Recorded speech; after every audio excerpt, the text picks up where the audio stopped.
Sobat I4T dimanapun kalian berada, semoga tetap diberikan kesehatan dan perlindungan selama masa pandemi COVID-19.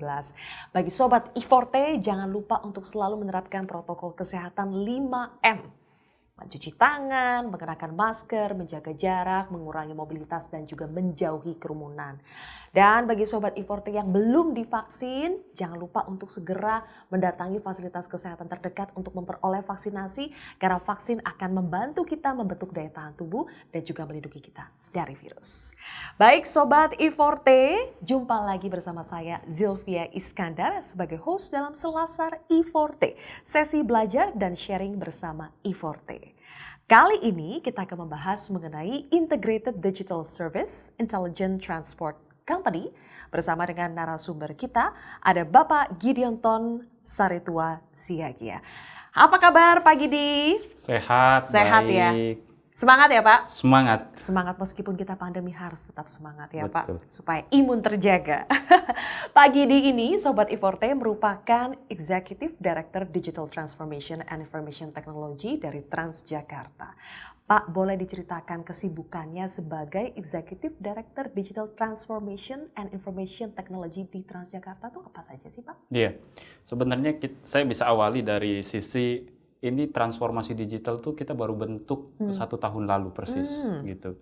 Jadi memang tugasnya lumayan berat karena kita harus memastikan transformasi digital itu menyeluruh sampai ke titik eksternal, ke passenger kita, pelayan. Yes.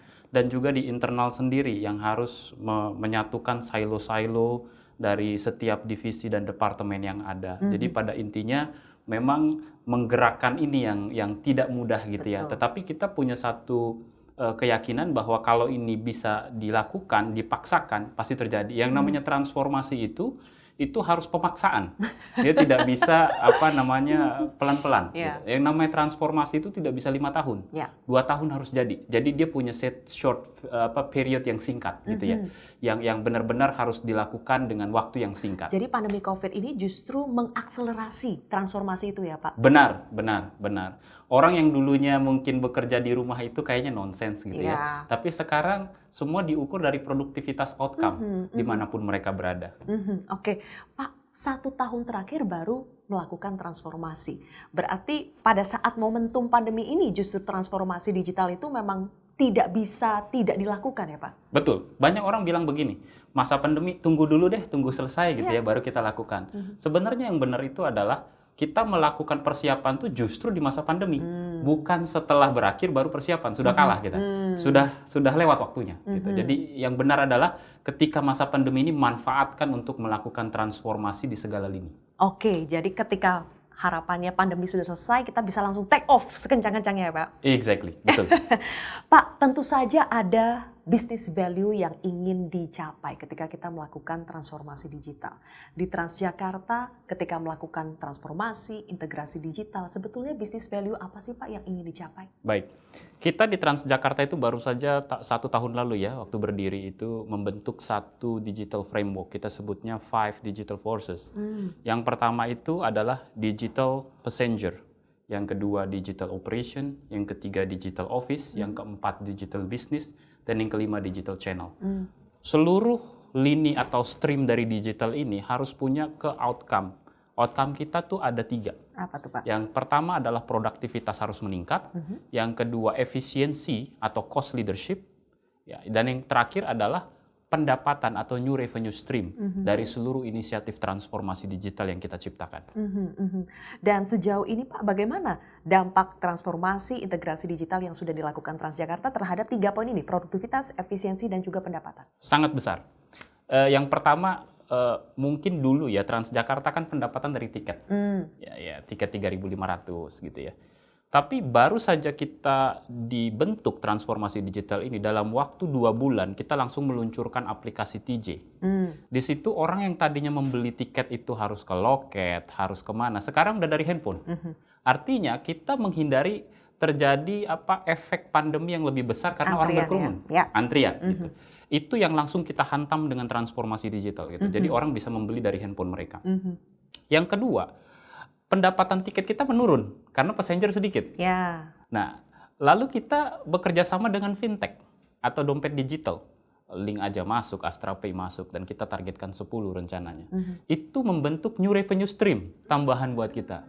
Sehingga kita membukukan kontrak yang nilainya cukup fantastis gitu ya, dari 2 itu saja, dari mobile apps yang kita bentuk gitu. Kita selalu melihat itu mobile apps itu bukan sekedar aplikasi, tapi itu adalah bisnis platform. Iya, Jadi dan itu. ketika satu bisnis terhalang pandemi tidak berarti pintu-pintu bisnis yang lain tertutup ya Pak. Justru Benar. ada peluang-peluang yang bisa digali. Betul, itulah sebenarnya kenapa kalau masa pandemi ini yang jadi kunci kan creativity. Betul. Pak, jadi kalau digambarkan secara singkat dan mudah dimengerti, transformasi digital yang sudah dilakukan Transjakarta selama 1 tahun terakhir itu apa saja Pak? Oke, saya bisa sebutkan pertama ya, seluruh kita fokus kepada layanan pelanggan dulu ya, karena mereka lah yang memberikan kepada kita benefit terbesar gitu ya kepada Transjakarta. Dan tentunya nih selain masalah benefit, revenue gitu ya, kita lihat juga pelanggan ini warga DKI Jakarta yang harus dilayani. Ya. Gitu. Nah, yang sudah kita buat dalam 1 tahun terakhir ini, tadi seperti yang saya sebutkan, orang baru membeli dari kartu gitu ya, sekarang sudah pakai QR code gitu. Dan kita baru saja di CSW, halte baru kita yang nanti akan diresmikan oleh Pak Gubernur, Pemprov DKI Jakarta, kita sudah menguji coba untuk face recognition.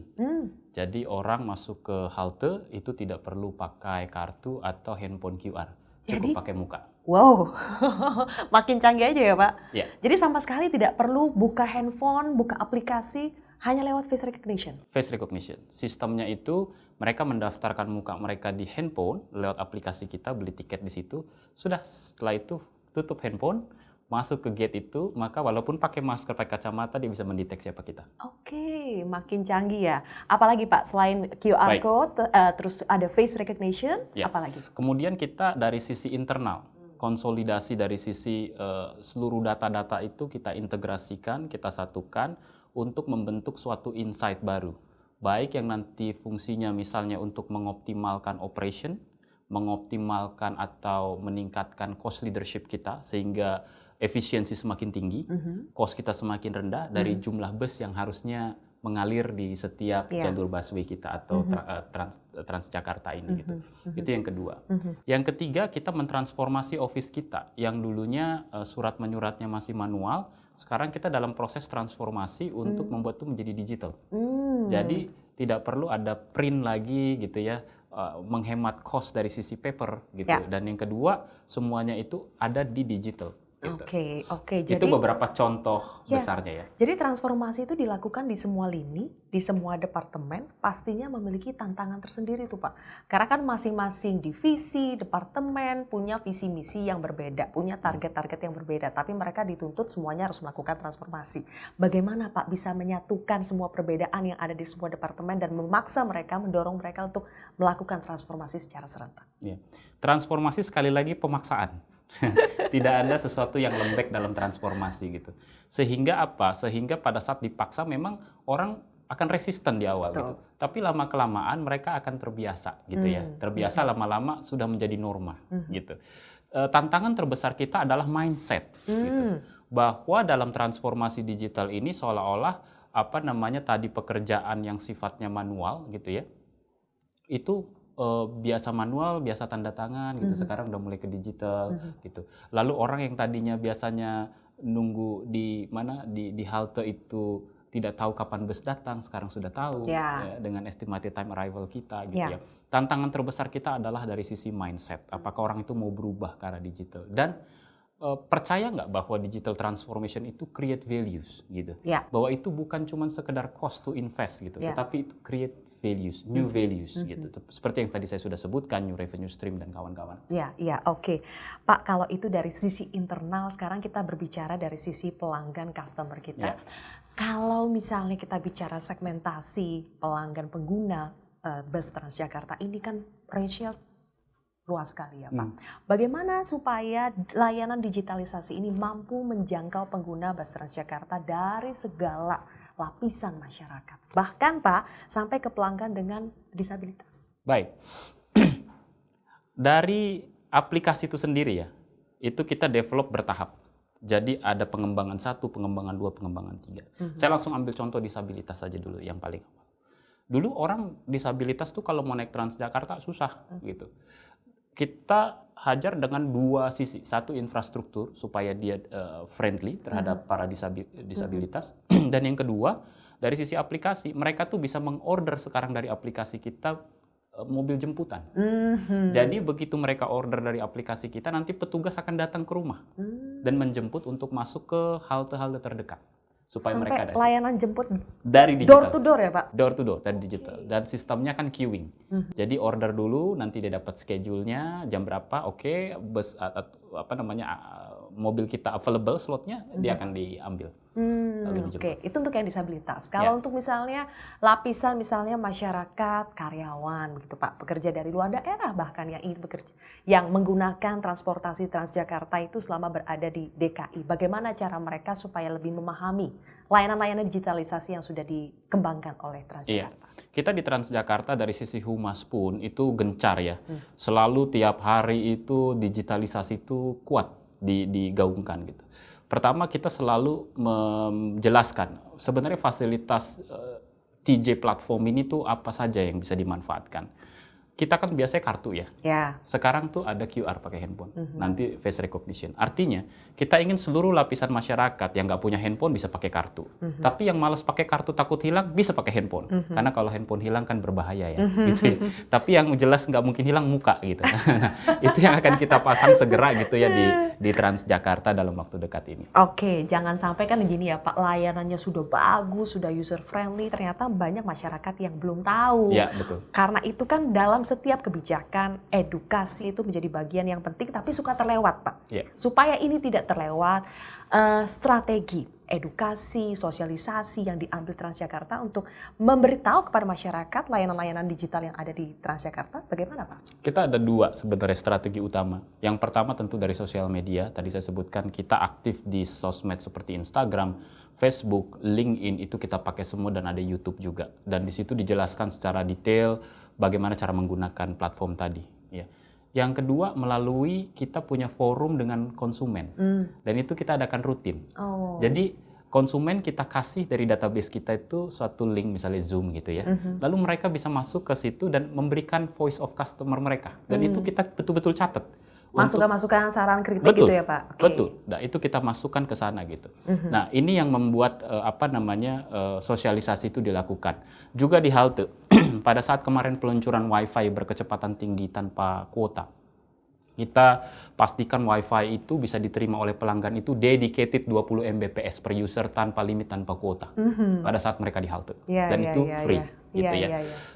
Itu di setiap halte kita pasang tuh pamflet-pamfletnya gitu. Jadi mereka pada saat di Transjakarta pun tahu, oh saya di bus ini lagi bosan nih ngapain, oh ada Wi-Fi gratis gitu. Nah mereka bisa YouTube, belajar dari situ, atau mengadakan meeting bahkan kalau sinyalnya kurang bagus gitu. Dan itu salah satu value sosial yang kita berikan kepada para pelanggan kita. Seberapa besar sih Pak user base experience, masukan dari para user ini akhirnya berkontribusi terhadap kebijakan yang dibuat oleh Transjakarta? Misalnya tadi kita ambil contoh face recognition. Apakah ini adalah kebijakan yang dikembangkan dari hasil diskusi internal atau justru masukan dari para user? Ya, both. Jadi dua-duanya ya. Kalau dari sisi kita melihat face recognition ini bukan cuma sekedar gagah-gagahan atau keren-kerenan ya Pak. Tapi di situ ada fungsi lain, kenyamanan customer. Ya, mereka jadi lebih seamless dalam perjalanan gitu. Yang kedua, kita bisa manfaatkan layarnya si face recognition itu sebagai lahan iklan kita, pendapatan baru lagi. Jadi selalu kita berfokus kepada bagaimana memuaskan dari sisi customer experience. At the other hand, kita juga bagaimana meningkatkan revenue kita. Jadi kita akan maximize both dari single media yang kita punya. Oke, baik. Gini kita akan lanjutkan kembali perbincangan kita. Nanti kita akan bahas soal bagaimana sih mengukur keberhasilan dari setiap development layanan digitalisasi yang dilakukan oleh Transjakarta. Oke?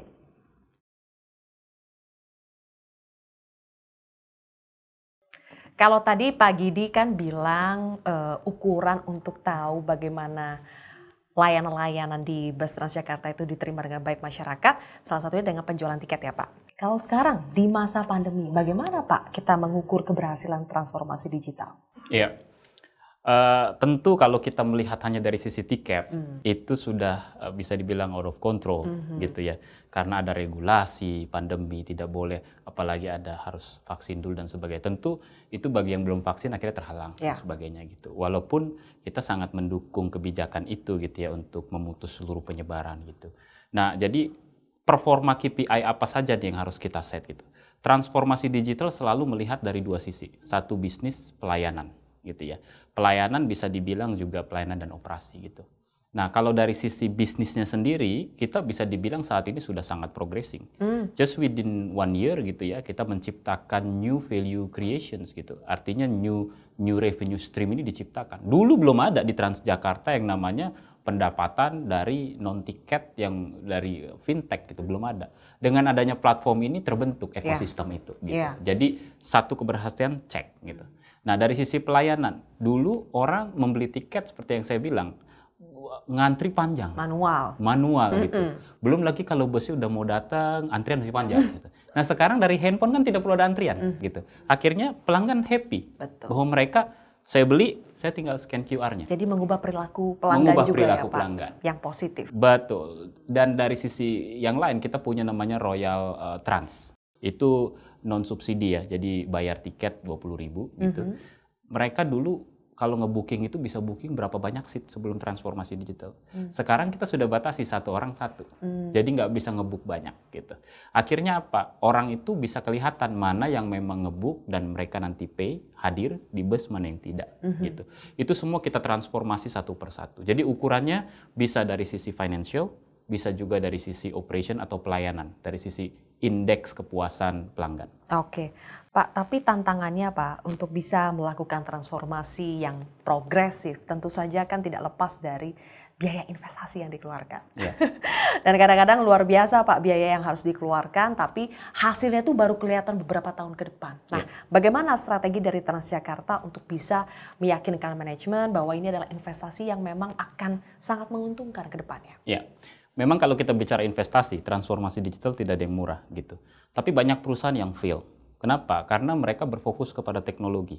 Seharusnya digital transformation itu berfokus kepada bisnis. Jadi kalau definisinya saya, transformasi digital itu adalah business transformations through digital capabilities. Jadi bukan digital capabilities-nya dimajuin lalu dicari bisnisnya dapat apa aja ya. Gitu. Tapi bisnis apa dulu yang mau kita kembangkan, digital mensupport. Nah, kalau kita lihat apakah perlu waktu lama, sebagian besar orang bilang iya.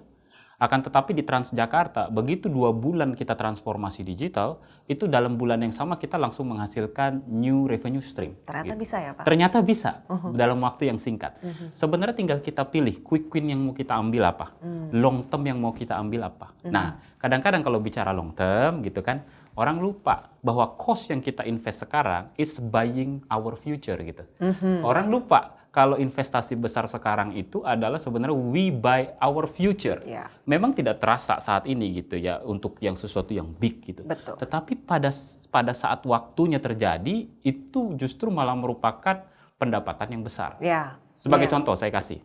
Kita tahun lalu, Desember tahun lalu itu mengaktifkan tadi yang saya bilang Wi-Fi berkecepatan tinggi, tanpa kuota, tanpa batas.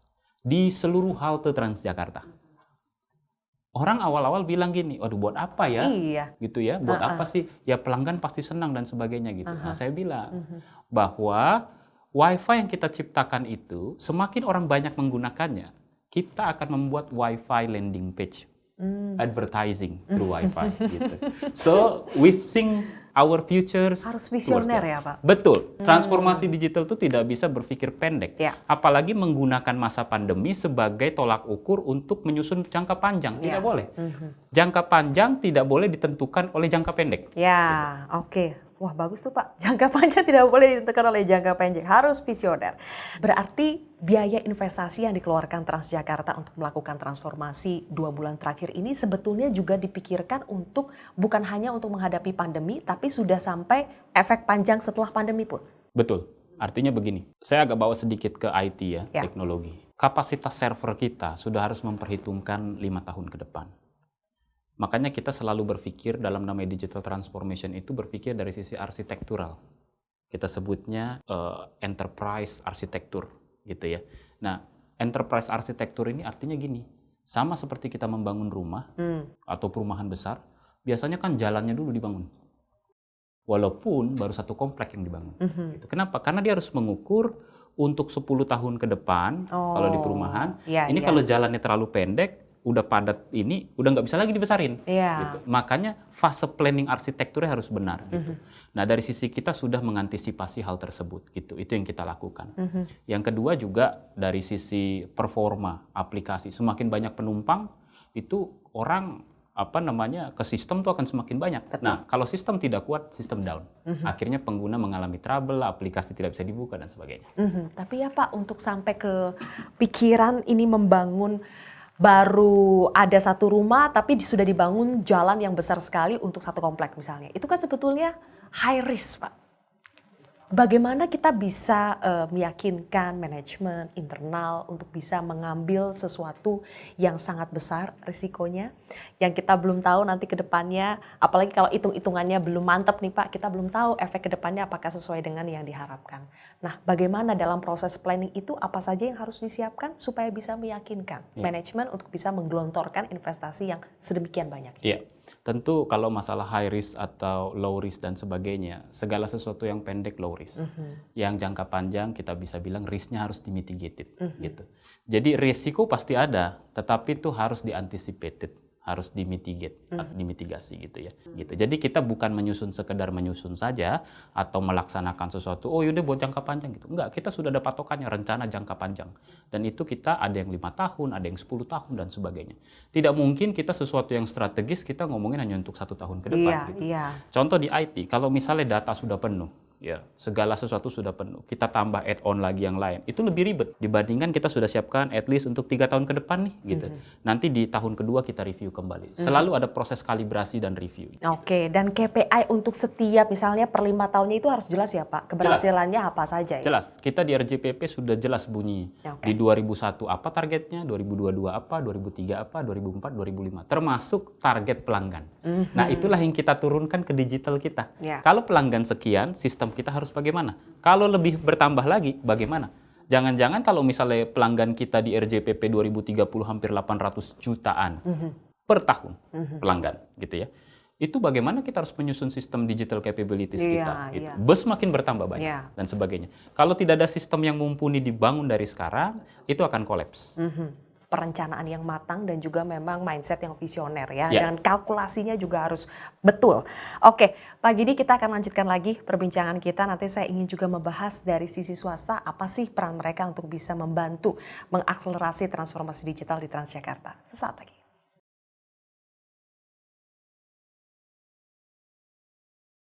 Pak Gidi, kalau peran swasta Pak yang bisa dimaksimalkan untuk membantu melancarkan proses transformasi digital di Transjakarta apa Pak? Ya, tentu kita nggak bisa kerja sendirian nih gitu ya, terutama teknologi ini selalu berkembang. Pihak-pihak swasta itu kita ajak ke Transjakarta untuk membantu kita gitu ya. Jadi ada vendor-vendor, partner-partner. Jadi pada saat penyusunan program, implementasi program itu kita banyak dibantu oleh mereka. Apa sih yang kita ambil dari mereka? Tentu skill, pengalaman. Supaya apa yang menjadi visi kita bisa dilakukan, diimplementasikan dengan cepat dan tepat sesuai dengan apa yang kita mau. Turunan dari RJPP tadi. Contohnya skill apa Pak? Contoh misalnya pada saat kita membangun aplikasi lah ya, paling gampang gitu ya. Itu tentu di situ ada skill set yang mungkin dari sisi Transjakarta belum punya. Karena ada gap misalnya dari sisi skill teknologinya. Nah itu kita melibatkan mereka, pihak swasta. Itu kalau misalnya kita dibantu dari sisi swasta ya, untuk membantu Transjakarta. Itu satu sisi. Tapi sisi yang kedua, kita berkolaborasi dengan swasta gitu ya. Sehingga swasta itu bisa juga menghasilkan sesuatu buat kita. Seperti yang saya bilang tadi, kita berkolaborasi dengan fintech. Dan sebagainya gitu. Jadi both ways kita saling kerjasama. Tidak ada yang namanya perusahaan seperti PT Transportasi Jakarta bisa bekerja sendiri. Betul. Sekarang itu bukan zamannya kompetisi, tetapi kolaborasi. Ya, karena disitulah power sesungguhnya. Menarik tadi Pak Gidi berbicara soal ini zamannya kolaborasi, bukan lagi kompetisi. Tadi kan Transjakarta sudah melakukan kolaborasi dengan perusahaan fintech. Mungkin kita tidak kebayang ya, kenapa perusahaan transportasi kok bisa collab-nya sama fintech? Waktu itu bisa muncul ide seperti ini dari mana Pak? Dan apakah memang menguntungkan? Ya, memang pengalaman kita sebelumnya itu yang kita bawa ke Transjakarta gitu. Apalagi sekarang kita tidak bisa memisahkan antar industri. Industri transportasi tradisional memang hanya menggelindingkan roda gitu ya. Tetapi sekarang captive market pelanggan kita itu berkoneksi dengan semua industri. Nah, kenapa captive market ini penting? Nah, selama ini itu yang tidak dilihat. Itulah potensi besarnya gitu. Kita tidak fokus kepada mereka saat beli tiket. Tetapi di kantong mereka tuh ada banyak yang lain yang bisa kita koneksikan dengan fintech, dengan e-commerce, dengan logistik dan sebagainya, dengan retail dan sebagainya. Itulah kreativitas yang harus kita lakukan dan kembangkan di Transjakarta. Bagaimana Pak supaya perusahaan-perusahaan di sektor transportasi lainnya ini bisa memiliki creativity dan digital capability seperti Transjakarta? Ya, memang kembali kepada individu ya, gitu ya. Akan tetapi gini, culture dari perusahaan dan yang paling utama leadership dari perusahaan. Presiden Direktur kami Pak Sarjono Joni Citrokusumo itu memberikan satu contoh dan teladan pada saat kita bertransformasi memang harus ada keberanian untuk membuat decision. Tentu sesuai dengan aturan yang berlaku GCG ya, prudent dan sebagainya. Tetapi keberanian, kecepatan dan GCG itu yang menjadi kunci utama untuk kita bisa melaksanakan transformasi tadi. Pak, kalau untuk perusahaan sebesar Transjakarta dalam mengembangkan sebuah kebijakan, apakah masih ada ruang Pak untuk membuat kesalahan? Karena kan kita berpikir kalau udah perusahaan gede ya tidak ada ruang lagi untuk berbuat kesalahan. Padahal kadang-kadang kan by mistakes we can learn. Iya, kalau masalah kesalahan gitu ya, kesalahan teknis itu oke. Trial and error gitu Pak? Ya, kesalahan teknis oke gitu. Tapi yang kita tidak mau adalah kesalahan prosedur, karena kesalahan prosedur itu tidak diperbolehkan. Kalau kesalahan teknis, makanya kita melakukan sebuah pengembangan itu menggunakan agile approach istilah IT. Jadi begitu ini dibentuk, langsung dirilis. Nanti setelah dibentuk lagi, dirilis lagi. Tidak seperti misalnya dibentuk dulu sampai ujung, baru dirilis. Jangan-jangan udah ketinggalan itu, gitu. Makanya kita membentuk ada quick win 1, quick win 2, quick win 3, quick win 4. Supaya apa? Masyarakat bisa merasakan dulu, perusahaan bisa mengambil benefit secepat mungkin. Itu yang saya bilang, menggunakan agile approach. Kecepatan penting ya Pak. Kecepatan tapi sangat penting. Along the way kita bisa belajar dari feedback yang diberikan masyarakat kepada kita. Jadi jangan tunggu sampai di ujung siap semuanya baru rilis. Tapi nggak apa-apa, sambil jalan di tengah-tengah kita juga bisa sambil memperbaiki yang kurang-kurang. Saya kasih satu contoh nyata. Pada saat kita membuatkan platform TJ pertama kali, dulunya itu hanya sebuah app informasi saja, ya belum bisa buat order tiket dan sebagainya.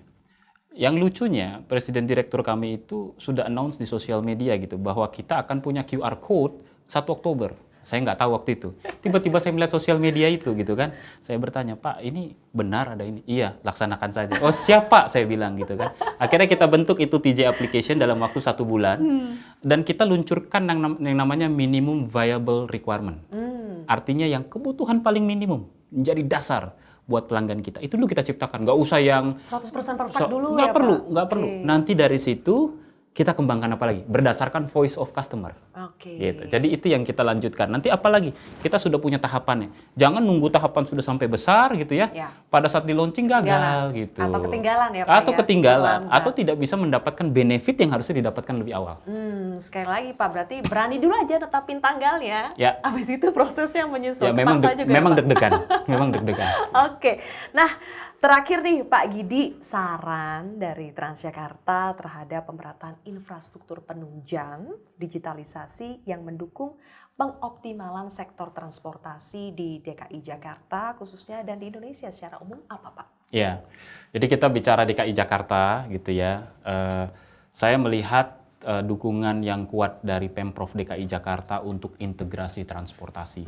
Makanya di Pemprov DKI Jakarta ini bekerja sama dengan BUMN ya, itu membentuk yang namanya Jaklingko Indonesia gitu. Sebenarnya dasarnya itu untuk pengintegrasian transportasi. Tetapi mereka akan mengembangkan juga dari sisi digitalisasi yang semuanya mengarah kepada integrasi, itu kata kuncinya gitu. Harapannya cikal bakal ini bisa menjadi digitalisasi, pemerataan infrastruktur digitalisasi ke seluruh Indonesia gitu ya. Dimulai dari kota Jakarta. dimulai dari ibu kota negara kita gitu. Nah, ini yang menjadi PR besar, akan tetapi saya melihat progresnya ini semakin lama semakin meningkat gitu ya. Dan itu kelihatan dari apa yang dibuat inisiatifnya oleh Pemprov DKI Jakarta melalui Jaklingko. Berarti kalau saya bisa simpulkan sedikit Pak, willingness, komitmen dari pemerintah daerah itu juga menjadi hal pokok yang harus dimiliki kalau kita mau mengembangkan kebijakan, apalagi mau mentransformasi. That's Begitu it, ya Pak? that's it. Willingness itu kan ibaratnya gini, kita menginginkan sesuatu itu benar-benar sangat menginginkan kan, gitu. Are we going to achieve to that position, gitu, to our final goal, gitu. Kalau kita nggak punya willingness itu, begitu nanti ditabrak oleh misalnya ada halangan, itu down, gitu. Jadi sekali lagi, leadership dan mindset menjadi kunci transformasi digital.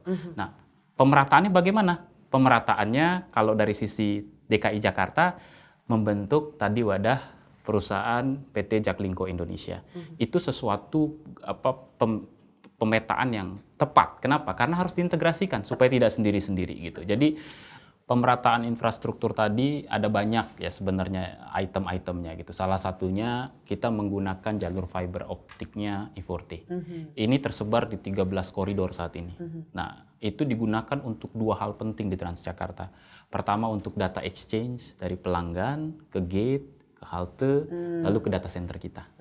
Dan yang kedua juga untuk mengalirkan bandwidth buat WiFi berkecepatan tinggi, baik untuk operasional kita, CCTV, PIS, ya, LED dan sebagainya, plus juga untuk dari sisi WiFi berkecepatan tinggi buat pelanggan. Jadi dengan infrastruktur penunjang yang mumpuni semakin mendukung bisnis dari Transjakarta ini ya Pak. Tadi ada beberapa kata kunci yang Pak Gidi sudah bagikan kepada kita sepanjang dialog ini. Bagaimana integrasi itu sangat penting, terus juga kolaborasi, tadi juga ditekankan soal leadership, keberanian, ada lagi soal mindset, visi misi yang jelas dan juga pemetaan yang matang. Dengan demikian maka transformasi digital dapat dilakukan dengan cepat dan tepat, dan yang paling penting adalah bermanfaat untuk banyak masyarakat. Terima kasih sekali Pak Gidi sudah sangat berbagi ilmu dan pengetahuannya bersama kami di sini. Mudah-mudahan tetap sehat dan mudah-mudahan transformasi digital di Transjakarta dapat menular Pak ke perusahaan-perusahaan transportasi lainnya, menginspirasi perusahaan-perusahaan lainnya. Terima kasih Pak Gidi. Terima kasih.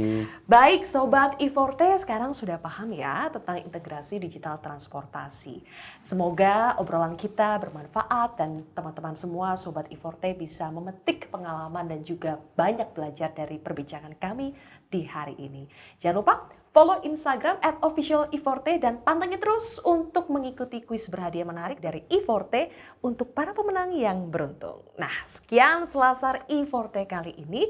Saya Zilvia Iskandar pamit undur diri, tetap jaga kesehatan dan sampai jumpa lagi di Selasar I4T selanjutnya. Dah.